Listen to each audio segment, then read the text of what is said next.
Bienvenue dans le podcast Kilo Émotionnel, le podcast qui t'aide à décoder les vraies raisons qui te poussent à trop manger. Je suis Johanna Verdi, coach de vie, auteure du guide Mon cahier Kilo Émotionnel, créatrice du programme Déjeuner en paix et moi-même ancienne mangeuse compulsive. Si la nourriture te rend dingue, si tu te jettes sur la bouffe à la moindre contrariété, si tu rêves de perdre du poids mais que tu es incapable de tenir un régime plus de 2 jours ou 2 heures consécutives, tu es au bon endroit. Avec ce podcast, je vais te montrer comment sortir de l'obsession alimentaire et faire la paix avec ton assiette et ta balance pour que tu puisses enfin consacrer ton énergie à ce qui compte vraiment. Hello et bienvenue dans ce nouvel épisode du podcast. Dans le dernier épisode, on a parlé du poids idéal, on l'a démystifié, je t'ai aidé à mieux définir un nouveau poids cible qui soit plus facile à atteindre et à maintenir. Aujourd'hui, je voudrais aller plus loin sur le sujet du poids. Et je voudrais qu'on parle d'un sujet qui me semble super important, c'est pourquoi c'est si dur de maintenir le poids qu'on a perdu.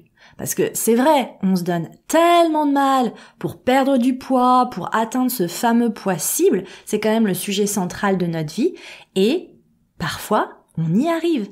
Et d'ailleurs, vous êtes hyper nombreuses à me dire « Joanne, en vrai, dans ma vie, j'ai perdu des dizaines de kilos. » Mais à chaque fois, c'est toujours le même schéma, j'ai tout repris avec en plus un bonus. Alors oui, on parle beaucoup de l'effet yo-yo, mais moi je voudrais aller explorer avec toi aujourd'hui ce qui se cache vraiment derrière tout ça. Et donc je te propose de plonger ensemble et d'explorer les mécanismes qui se cachent sous la surface. Pourquoi c'est si dur de maintenir une perte de poids ? Au programme de l'épisode aujourd'hui, on va commencer par faire l'état des lieux de la situation et aller explorer un petit peu plus le taux de succès des régimes. Et ensuite, je t'expliquerai en détail les vraies raisons pour lesquelles maintenir une perte de poids c'est si difficile. On va passer en vue évidemment des facteurs physiologiques. On va aller voir même un peu plus loin que ce que tu as pu déjà entendre. Et puis ensuite, on ira aussi et surtout explorer les facteurs émotionnels et d'autres facteurs dont on ne parle pas assez. Et puis enfin, je t'aiderai à prendre de la hauteur et vraiment à prendre conscience de l'impact à long terme de l'alternance entre perte de poids et prise de poids. Commençons ensemble par un petit état des lieux de la situation. Je vais commencer par partager quelques statistiques concrètes, scientifiques, qui sont issues d'une étude de l'INSERM, qui est l'Institut de la santé et de la recherche médicale. Tu en as peut-être entendu parler, c'est l'étude Nutrinet Santé qui a été menée sur plus de 100 000 personnes qui sont suivies sur plusieurs années. Alors cette étude, elle révèle quoi ? Elle révèle que 70% des femmes et 50% des hommes aimeraient perdre du poids. Bon, ça nous montre déjà la surreprésentation des femmes sur le sujet, comme je l'expliquais dans l'épisode 9 du podcast, consacré au sujet « Pourquoi le piège des régimes se referme sur les femmes ». Donc, t'as potentiellement déjà 70% de femmes qui veulent perdre du poids, donc qui se mettent au régime. Et sur donc ces personnes qui veulent se mettre au régime, eh bien, la plupart ont déjà suivi un régime dans leur vie, et on en a même 30% qui ont déjà suivi plus de 5 régimes dans leur vie. Donc, être au régime, c'est vraiment devenu la norme pour beaucoup de personnes, pour beaucoup de femmes, et tu l'as peut-être remarqué aujourd'hui, t'es presque un peu bizarre si tu fais pas partie de la tribu qui dit que tu dois faire attention, que tu dois être raisonnable, etc. Ça, c'est vraiment devenu la norme. Limite dire « Ah non, mais moi, j'ai pas de souci avec la nourriture, je m'en fiche, je mange ce que je veux », tu passes vraiment pour une extraterrestre. Donc, ceci étant dit, on a des femmes qui sont globalement au régime tout le temps. Et qu'est-ce qu'on sait sur les régimes ? Ce qu'on sait, et ça sort pas du chapeau, c'est vraiment les études scientifiques et épidémiologiques qui le montrent, c'est que 95% des personnes qui suivent un régime amaigrissant vont reprendre leur poids initial, voire plus, dans les 2 à 5 ans qui suivent leur régime. Et il y a à peu près seulement 5% des personnes qui réussissent à maintenir une perte de poids significative sur le long terme après la fin de ce régime restrictif. Donc, globalement, t'as quand même 95% d'échecs, on va dire, et 5% de succès. Mais alors, pourquoi c'est si difficile ? Et qu'est-ce qui fait que, mine de rien, 5% des personnes y arrivent ? Alors, il y a différents facteurs à prendre en compte. Le premier facteur, c'est le facteur physiologique et physique. Je t'ai déjà expliqué dans des épisodes passés que le corps est plutôt bien fait. Le corps, c'est vraiment j'ai envie de te dire, la machine la plus parfaite et la plus intelligente parce qu'elle sait se réguler de façon innée sans qu'on ait rien à lui demander. Et le corps, il est très malin, il a un mécanisme interne de régulation du poids. Alors c'est pas pour t'emmerder, c'est simplement pour assurer ta survie. Bah ouais, le corps humain, il est doté d'un système complexe de régulation du poids qui vise à vraiment maintenir cet équilibre entre les apports et les dépenses énergétiques pour que tu ne meures jamais de froid ou de faim. Donc, lorsqu'il y a une perte de poids qui survient, le corps peut interpréter ça comme une situation de danger potentiel et il peut du coup réagir en activant des mécanismes de survie pour conserver l'énergie. Et d'ailleurs, pour info, t'en as peut-être pas entendu parler, mais il peut y avoir aussi carrément une implication de ta génétique dans la gestion de ton poids. Il y a vraiment des études et des recherches qui ont montré que chez certaines personnes, la génétique peut influencer la manière dont le corps stocke les graisses et réagit au changement de poids. Autrement dit, pour certaines personnes, ça peut être encore plus difficile de maintenir une perte de poids sur le long terme parce qu'en gros, quand elles perdent du poids, le corps réagit avec une prédisposition à stocker plus de graisse en réaction à la restriction calorique. Donc non seulement le corps il fait tout pour stocker un max de graisse, mais en plus le corps il est malin. Il a, on va dire, un autre outil dans sa boîte à outils, ce sont les hormones. Notamment la leptine et la gréline sont les hormones liées à la faim et à la satiété. Mais quand tu as une perte de poids, ton corps, comme il perçoit un danger, bam, il va influencer les hormones, ces hormones-là qui vont faire que, en fait, d'un coup, tu vas avoir plus faim et tu vas avoir des envies alimentaires plus intenses. Donc, physiologiquement, si t'as compris, si tu m'as suivi, tu perds du poids. Sur la balance, tu vois le chiffre qui change, le chiffre qui est à la baisse. Mais dans ton corps, tous les mécanismes se mettent en branle-bas de combat pour s'accrocher et stocker un maximum la graisse, pour vraiment la retenir et te sauver la vie, et faire en sorte que tu aies encore plus faim, donc que tu augmentes tes apports caloriques pour compenser cette perte de poids. En gros, ton corps, il aime pas trop les variations importantes de ton poids.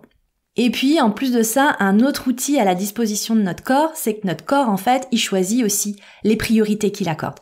Et quand il se sent en danger, et la perte de poids, encore une fois, peut être perçue comme un danger par ton corps, il va ralentir les fonctions qu'il considère comme non prioritaires et non vitales. Et notamment ton métabolisme. Quand tu perds du poids, ton métabolisme, il ralentit pour économiser l'énergie et minimiser la perte de poids continue. Imagine ton métabolisme un petit peu comme un four. Imagine, c'est comme dans le Titanic, c'est vraiment un four, tu le charges de charbon et tu mets du charbon et ça brûle, ça brûle, ça brûle, ça fait avancer le navire. Ton métabolisme, c'est pareil. Bien, si au fur et à mesure, ton corps, il se dit « Waouh, il y a un risque de plus avoir de charbon et donc de plus du tout avancer », qu'est-ce qu'il fait ? Il baisse la température du four. C'est pas très différent de ça. Il baisse la température du four et du coup, effectivement, le four est moins chaud, tout est ralenti, t'as besoin d'encore moins de charbon pour faire avancer un peu plus lentement ton navire. Et le problème, c'est que cette réduction du métabolisme, elle peut vraiment persister même après la fin de ton régime, même après ta perte de poids. Et du coup, la conséquence, c'est que quand tu te remets à manger la même quantité de nourriture qu'avant, en fait, tu reprends du poids. Tu reprends du poids parce que tu mets plus de charbon que ce que ton corps est maintenant capable de brûler. Donc, ce qui t'arrive très concrètement au quotidien, c'est que tu perds du poids, au début, t'es super contente, et puis arrive un moment où tu arrives à un plateau. Il se passe plus rien. T'as beau même continuer de faire plus de sport, faire attention à ce que tu manges, ton poids ne bouge plus d'un iota. Et si tu veux perdre plus avec cette méthode, va falloir que tu manges encore moins. Mais le problème, c'est que tu as encore plus d'envie alimentaire qu'avant et tu as encore plus faim qu'avant. Donc tu te rends compte là ce qui se passe. Tu rentres vraiment dans le cycle infernal de la restriction calorique. Tu te mets à tirer sur l'élastique encore et encore, tu t'appuies vraiment sur ta volonté, ta motivation. Sauf que tôt ou tard, c'est pas de ta faute, cet élastique sur lequel t'as tiré très fort, il craque. Et ça s'exprime par des craquages alimentaires. Ça s'exprime aussi par le fait que dès que tu remanges normalement, ce qui avant te faisait juste en fait maintenir un poids stable, et ben désormais ça te fait grossir et du coup tu commences à utiliser le vocabulaire du combat. Je suis en lutte contre mon corps, je suis en guerre contre mon poids, c'est un combat contre moi-même. Et j'ai envie de te dire oui, c'est vrai, ça devient un véritable combat permanent contre toi-même. Donc tu vois, cette dimension physique déjà, elle est vraiment à prendre en compte et j'espère que ces explications déjà, ça t'aide à mieux comprendre ce qui se passe au niveau de ton corps. Mais maintenant, je voudrais aussi qu'on aille explorer ce qui se passe sous la surface. Tu sais que j'aime bien cette métaphore de l'iceberg là. Hop, on va mettre notre petite combinaison. En plus, je t'ai parlé du Titanic tout à l'heure. On va enfiler notre scaphandre et on va aller dans les profondeurs, voir ce qui se cache sous la surface de ces difficultés à maintenir une perte de poids. Alors, la première chose, moi, que j'identifie, c'est qu'en fait, la perte de poids par la restriction calorique, ça nie le rôle fondamental de réconfort émotionnel de la nourriture. Oui, on le sait, on est des mangeuses émotionnelles, donc le stress, la tristesse, la solitude, l'anxiété et toutes ces autres émotions, ça peut vraiment déclencher chez nous des comportements alimentaires qui sont compulsifs et excessifs, parce que la nourriture, ça nous apporte un réconfort immédiat face à toutes les émotions négatives de la vie, puis globalement pour certaines même à toutes les émotions, même les émotions joyeuses. Donc cette association entre réconfort émotionnel et nourriture, souvent ça se forme dès l'enfance, ça crée des schémas qui sont profondément ancrés et qui sont difficiles à briser. Et puis, je te l'avais expliqué aussi dans un épisode précédent, les aliments qui sont riches en sucre et riches en graisse, ça vient activer des zones de plaisir dans le cerveau et ça renforce vraiment l'association entre la nourriture et le réconfort émotionnel. Donc tout ça pour dire que au final, quand tu te dis je vais être dans la restriction calorique, ben en fait, tu fais complètement abstraction du fait que jusqu'à présent, et ça marche comme ça pour toi depuis des années, voire même des décennies, la nourriture contribue à ton équilibre émotionnel. Donc quand t'as plus ça, ben vraiment, j'ai envie de te dire, c'est comme si on t'enlevait une jambe. Donc si t'as pas fait un travail préalable où t'as appris à identifier et à gérer tes émotions autrement qu'en mangeant, tôt ou tard, tu vas te retrouver dans la galère. Parce qu'au début, t'es motivé, t'es peut-être dans une bonne période, un nouveau job, un nouveau mec, tu viens peut-être d'emménager dans une nouvelle ville, tout est beau, t'es dans le contrôle, tu prépares tes repas, t'amènes tes lunchbox partout, et puis, paf, les aléas de la vie. Une déception sentimentale, un licenciement, quelqu'un qui est malade autour de toi, ça se passe plus comme tu voulais. Et comment tu te réconfortes ? Ben, jusqu'à présent, tu savais pas faire autrement qu'en mangeant. Donc, dès que tu vas te retrouver comme ça, on va dire dans une forme de détresse émotionnelle, face aux aléas de la vie, ça va être super difficile à gérer et tu vas vraiment être susceptible, évidemment, de craquer et de retomber dans les compulsions alimentaires. Émotionnellement, ce qui se passe en nous aussi, c'est que le contrôle des régimes et la potentielle perte de poids que ça déclenche, ça vient vraiment nourrir en nous ce besoin de contrôle et de sécurité. Et malheureusement, le contrôle permanent, la restriction, repose en effet uniquement sur la volonté. Mais la volonté, c'est une ressource qui s'épuise. Et quand tu commences à perdre le contrôle, tu as peur. Ça te stresse, tu te dénigres. Tu te déçois, j'ai encore merdé, c'est encore foutu. Et comment tu gères cette déception et ce stress de perdre le contrôle ? Bah, de nouveau, en mangeant. Et puis, quand tu perds du poids, la culpabilité alimentaire, elle est décuplée. J'ai consacré tout l'épisode 17 à la culpabilité alimentaire si tu veux explorer le sujet. Mais ce qui est sûr, c'est que quand tu perds du poids, t'es encore plus dans l'observation et l'intellectualisation permanente, la diabolisation aussi. Et quand tu commences à perdre du poids, t'as juste une énorme peur, c'est de reprendre. Et ça, c'est tout simplement enraciné dans la grossophobie, le fait d'avoir peur de grossir, le fait d'avoir peur d'être jugé parce qu'on a pris du poids ou parce qu'on est en surpoids ou parce qu'on est dans l'obésité. Et tout ça, c'est engrainé dans notre société et son culte pour la minceur. Cette culpabilité alimentaire et cette peur, parce que ça devient vraiment une peur panique de reprendre du poids, de remanger certains aliments interdits, ça peut aussi reposer sur une expérience passée du yo-yo, t'as déjà perdu du poids, t'en as repris. Une partie au fond de toi, une partie inconsciente se dit, ça risque de se reproduire. Et vu ce qu'on a vu avant au niveau physique, effectivement, il y a beaucoup de risques que ça se reproduise. Donc t'es là, t'y penses tout le temps, t'as fait tout ça pour y arriver et pour ne plus penser à la nourriture H24, mais en fait, c'est pire, c'est tout le contraire. Ta vie, elle tourne autour de la bouffe. Et en anglais, on dit « what you resist persist ». Ça veut dire ce à quoi tu résistes, ce à quoi t'essayes en tout cas de résister, tend à persister encore plus. Donc t'essayais de résister à la bouffe, de le faire disparaître de ta vie, et en fait c'est tout le contraire, la nourriture elle prend toute la place. Et dès que tu manges un truc interdit ou que tu manges trop, tu te mets à culpabiliser, pour peu qu'en plus tu reçoives des commentaires de ton entourage du type « attention, tu vas grossir », là c'est panique à bord. Et donc évidemment, pour calmer l'anxiété, qu'est-ce que tu vas faire ? Tu vas manger. Et comment tu vas le faire ? En cachette évidemment, parce que t'as trop peur du jugement des autres et t'as trop peur aussi et surtout de ton propre jugement sur toi-même parce que t'as fait tellement d'efforts pour perdre du poids et tu t'en veux tellement de pas arriver à résister davantage. Et puis j'aimerais t'aider aussi à prendre conscience de 3 facteurs psychologiques dont selon moi on ne parle pas du tout assez, qui font que c'est vraiment super difficile de maintenir une perte de poids. La première chose, c'est que pour beaucoup d'entre nous, mangeuses émotionnelles, manger c'est la récompense. Et encore une fois, ça l'est depuis parfois toujours. C'est peut-être des messages que t'as entendus genre « Ah, t'as été sage, tiens un bonbon », c'est peut-être le gâteau pour ton anniversaire qui te renvoie à tellement de bons moments, ta journée à toi, ton moment à toi, t'as bien mangé, t'as le droit à un dessert. Donc vraiment, depuis le plus jeune âge, souvent, la nourriture est associée à la récompense. Et en fait, quand tu perds du poids, qu'est-ce qui se passe ? T'es fière de toi, t'es contente, tu penses que t'as fait ce qu'il fallait, que t'es une bonne fille, t'as bien agi, t'as coché les cases. Donc, comment tu te récompenses ? En mangeant.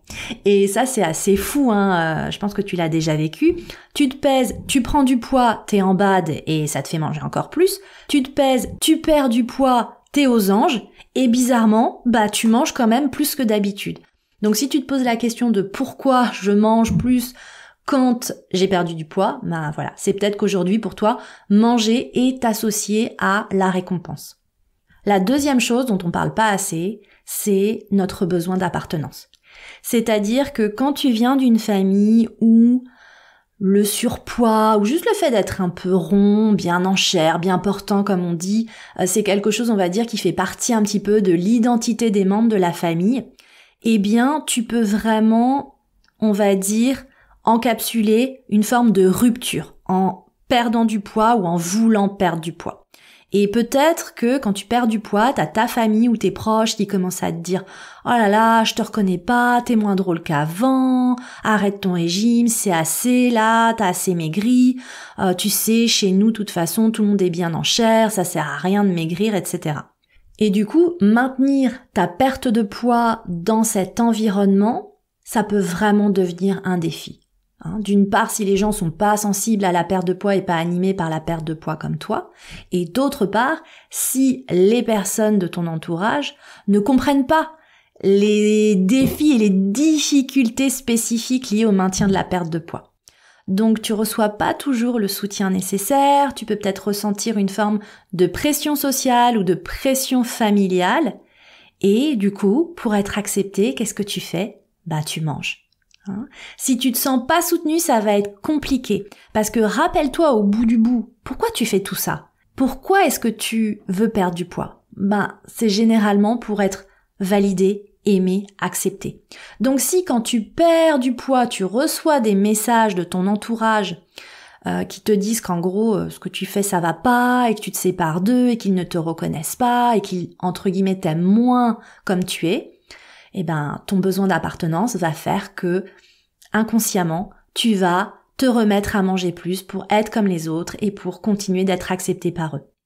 Et puis enfin, le troisième facteur dont on parle pas assez, c'est de notre besoin de sécurité et de protection. Donc je t'ai dit tout à l'heure, une forme de sécurité, tu l'obtiens par le contrôle alimentaire, mais la réalité, c'est qu'en fait, notre graisse, notre couche de graisse, est aussi une protection entre nous et les autres.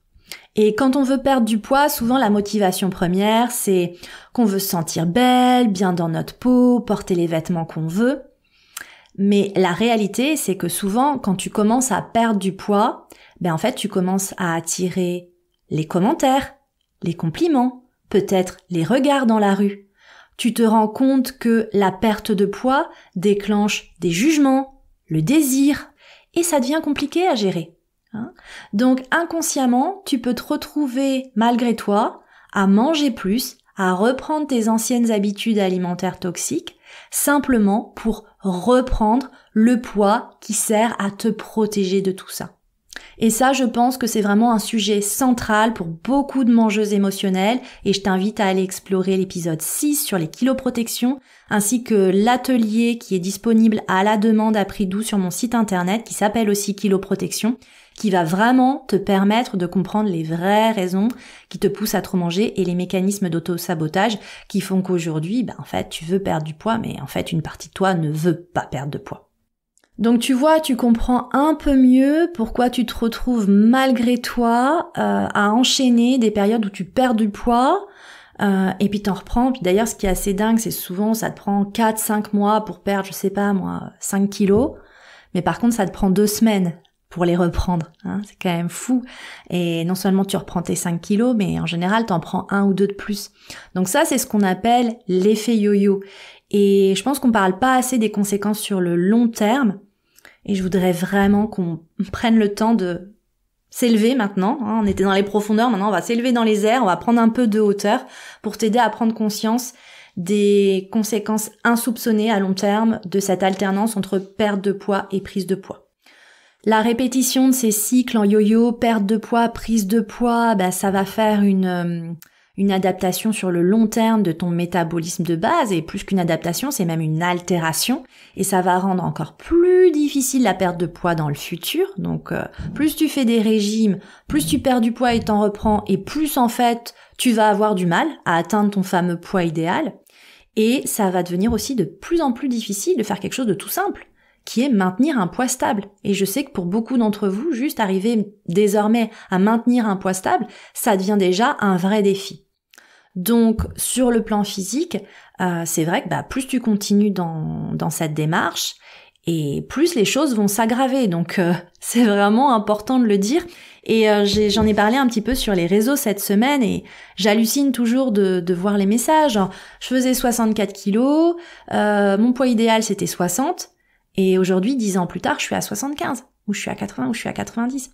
Et moi, la première, à la base, j'ai commencé quand j'avais ma vingtaine, je faisais entre 54 et 56 kilos. Mon objectif, c'était 50. C'était un objectif complètement, j'ai envie de dire débile, irréaliste, mais voilà, c'était ce que j'avais en tête à l'époque. C'était 10 kilos de moins que ma taille. Aujourd'hui, avec tous ces cycles répétés, mon poids de forme, comme je l'expliquais dans l'épisode précédent, il est plutôt autour de 62, 67, donc 65, donc en gros 10 kilos de plus. Donc, je sais que pour, entre guillemets, arrêter les dégâts, il faut que j'arrête les régimes. Si j'avais continué encore de suivre des régimes, je sais pas où j'en serais aujourd'hui, je serais peut-être à 80, 90 kilos. Donc, déjà, la première étape, c'est d'arrêter, arrêter le massacre. Et le massacre, il va plus loin que ton poids. Le massacre, il concerne aussi ta santé au global, parce qu'effectivement, les fluctuations de poids dues à ces régimes yo-yo, ça peut aussi augmenter ton risque de développer des problèmes de santé de type maladie cardiaque, diabète de type 2 et hypertension. Et ça, je trouve que malheureusement, on n'en parle pas assez parce qu'on s'arrête juste au sujet du poids. Mais en réalité, il y a plein de maladies chroniques aussi qui aujourd'hui, même si ça n'a pas été corrélé scientifiquement, peuvent aussi s'expliquer par ton histoire avec les régimes. Et ensuite, la conséquence à long terme de tout ça, c'est évidemment un impact sur ta santé mentale. Si tu te sens de plus en plus anxieuse, si tu traverses des épisodes dépressifs, effectivement, c'est aussi lié à cette obsession alimentaire que tu développes avec cette alternance entre perte de poids et prise de poids et le fait de traquer ces évolutions. Et vraiment, j'insiste là-dessus, rappelle-toi que à la base, tu fais tout ça pour ne plus penser à la nourriture, mais en fait, c'est vraiment pire, ça prend toute la place. Et en fait, je trouve que ce qui est dingue, ce qui est pire, c'est qu'en fait, non seulement ça prend toute la place, mais ça prend de plus en plus de place parce qu'en fait, ton objectif, il est jamais atteint, même quand tu l'atteins. Et moi, pour l'avoir vécu, je te parlais tout à l'heure de mon objectif de 50 kilos, perdre 5 kilos, je l'ai fait avec un contrôle drastique de mes calories, un comptage drastique de mes calories. Ça n'a duré que quelques semaines. Je suis même descendue en dessous. Je suis même descendue à 48 kilos. Et en fait, je me voyais descendre, je voyais le reflet de moi dans le miroir. Un jour, j'ai vraiment cette image, je me suis dit, waouh, en fait, c'est la mort que t'as en face de toi. Mais paradoxalement, je n'arrivais plus à m'arrêter. Même l'objectif atteint, je me disais, il faut que je reste là-dedans, il faut que je reste dans cette discipline, dans ce comptage, parce que sinon, je vais reprendre le poids perdu. Aujourd'hui, avec le recul, je me rends compte que ce que je cherchais à combler avec la perte de poids, c'était un vide. Et je pensais que la minceur, ça allait venir combler ce vide en moi. La réalité, c'est que même en ayant eu cette perte de poids impressionnante et drastique, ce n'est jamais venu combler ce vide en moi. Non seulement j'ai eu la déception de ne pas trouver ce que j'avais imaginé, mais en plus, forcément, tu as compris, physiquement, émotionnellement, j'ai eu un énorme rebond derrière et un énorme épisode hyperphagique. Et ce rebond, à la fois en termes de prise de poids et sur le plan psychologique, je peux t'assurer qu'il est vraiment féroce. Sur le long terme, on va pas se mentir, ce qui se passe c'est que ça bousille l'estime de toi, ça bousille la confiance en toi, tu cumules la frustration, de la déception, de la culpabilité, de la dépréciation. Et du coup, c'est aussi la raison pour laquelle, si t'as enchaîné les régimes depuis longtemps, tu t'en rends peut-être pas compte, mais aujourd'hui, t'as vraiment développé un trouble du comportement alimentaire, l'hyperphagie, la compulsion, la boulimie. Peut-être que t'as des épisodes vomitifs aussi. Si c'est le cas, je t'invite vraiment à consulter des professionnels de santé pour t'assurer que tes indicateurs de santé sont toujours ok, c'est vraiment super important. Mais voilà, ce cycle de troubles alimentaires, paradoxalement, il s'auto-alimente lui-même par les comportements alimentaires restrictifs suivis par des périodes de suralimentation. Et tout ça, ça renforce tes schémas négatifs. Et puis enfin, sur l'image corporelle, malheureusement, quand t'as une mauvaise image corporelle, je peux te l'assurer pour l'avoir vécu moi-même, ça change rien avec la perte de poids. Je t'ai dit, moi, j'ai vécu l'expérience. Moi, je peux dire, j'ai été au bout de mon idéal. Ça a été en fait une sorte de traversée du désert, de tunnel, d'enfer. Je sais même pas comment le décrire. Beaucoup d'émotions en parlant. La réalité, c'est que je ne m'aimais pas davantage. La réalité, c'est que je me trouvais pas davantage belle. Alors certes, je mettais une taille de vêtements en dessous, je mettais du 34, mais je ne continuais de voir que mes défauts et d'avoir terriblement peur du jugement des autres. Ça ne changeait pas. Donc sur le long terme, quand t'enchaînes des pertes de poids et des reprises de poids, évidemment, tout ça, c'est décuplé, tes peurs sont décuplées, ta mauvaise image de ton corps, elle est décuplée. Donc, conclusion. Et si tu retiens juste ça de l'épisode, je suis ravie. Si tu cherches une perte de poids durable, sache que ça ne passera jamais par la restriction alimentaire. Et pour info, je suis un certain nombre de comptes perte de poids aussi pour rester un peu sur le sujet. Je suis des nanas qui perdent du poids et je suis des personnes qui arrivent à maintenir des pertes de poids assez importantes sur le long terme. Et je peux t'assurer que moi je vois entre les lignes. Ces personnes qui arrivent vraiment à avoir des pertes de poids durables, ce sont toujours des personnes qui font un travail couplé sur leur assiette et surtout sur leur histoire, sur leur identité, sur leur façon d'être au monde, sur leurs croyances et sur les émotions qui les traversent.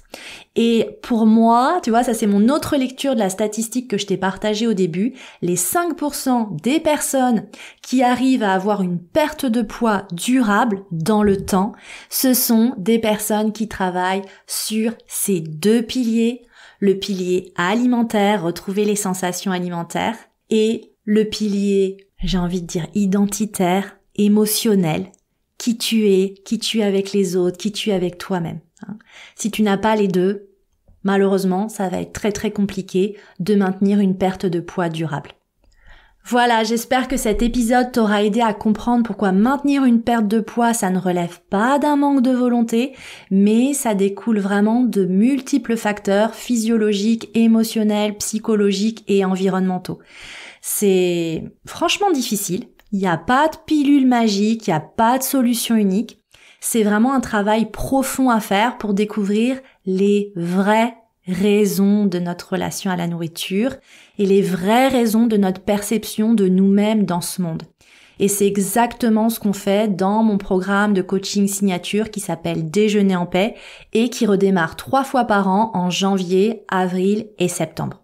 C'est un programme long sur 12 semaines où on déconstruit tout ce qu'on a pu intégrer et ingurgiter sur la minceur et la perte de poids. On déconstruit aussi toutes nos croyances, tous nos mécanismes d'auto-sabotage pour reconstruire une relation saine avec notre assiette et notre balance. Je te mettrai évidemment le lien dans les notes de cet épisode. Si tu aimes le podcast, pense à le soutenir avec des étoiles, avec un commentaire, notamment sur la plateforme Apple Podcast, n'hésite pas, ça permet vraiment de soutenir mon travail et d'encourager les plateformes d'écoute à proposer ces contenus aux personnes qui pourraient en avoir besoin. Et moi, je te retrouve dans le prochain épisode. Dans le prochain épisode, on ira explorer les 3 piliers que tu dois travailler de façon complémentaire pour enfin pouvoir espérer une perte de poids saine et durable et surtout pour sortir de l'obsession alimentaire pour de bon. Je te remercie pour ta présence et je te donne rendez-vous au prochain épisode.